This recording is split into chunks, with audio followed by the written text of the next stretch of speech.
সম্মানিত দর্শক, মৎস্য উদ্যোক্তা ও মাছ চাষি ভাইয়েরা, আসসালামু আলাইকুম। দেশ এবং প্রবাস থেকে যেখান থেকে আমার এই ভিডিওটি দেখছেন, সবাইকে জানাচ্ছি আন্তরিকভাবে শুভেচ্ছা ও অভিনন্দন। আজকে আমরা যে মাছটি নিয়ে কথা বলবো, সেই মাছটি হলো খুবই সুস্বাদু মাছ, চায়না সরপুঁটি বলা হয়। এই মাছটি মাত্র 4 থেকে 5 মাসে আপনি বাজারজাত করতে পারবেন। এই মাছের দ্রুত বৃদ্ধিশীল, যেটাকে চায়না সরপুঁটি বলা হয়, এবং বাজারেও এই মাছের ব্যাপক চাহিদা রয়েছে। এই মাছগুলো আপনি ক্যাটফিশ জাতীয় এবং কাপ জাতীয় মাছের সাথেও চাষ করতে পারেন। ক্যাটফিশ জাতীয় মাছের সাথে চাষ করলে প্রতি শতাংশে আপনার 100 থেকে 150 পিস মাছ দিতে পারেন, এবং কাপজিয়া মাছের সাথে মিশ্রভাবে চাষ করলে আপনি প্রতি শতাংশে আপনার 30 থেকে 50টা মাছ দিতে পারেন।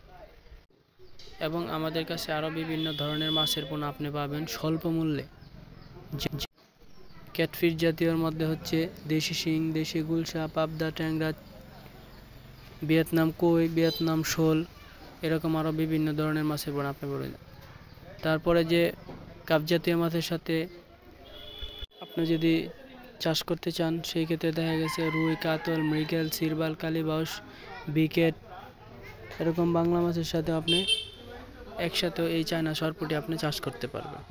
তো মাছ চাষি ভাইয়েরা, এই মাছগুলো আপনি যদি সংগ্রহ করতে চান, তো আমাদের দেওয়া স্ক্রিনে এবং ডিসক্রিপশন দেওয়া নম্বরে যোগাযোগ করতে পারেন। আমরা সারা বাংলাদেশে এই মাছগুলো হোম ডেলিভারির মাধ্যমে বিক্রি করে থাকি। তো আমাদের চ্যানেলটি যদি আপনার একটু ভালো লাগে এবং নিত্য নতুন ভিডিও পাওয়ার জন্য আমার চ্যানেলটি অবশ্যই একটা সাবস্ক্রাইব করে দেবেন এবং সাথে থাকা বেল আইকনটি ক্লিক করে দিবেন। এটি এই পর্যন্তই। আল্লাহ হাফেজ।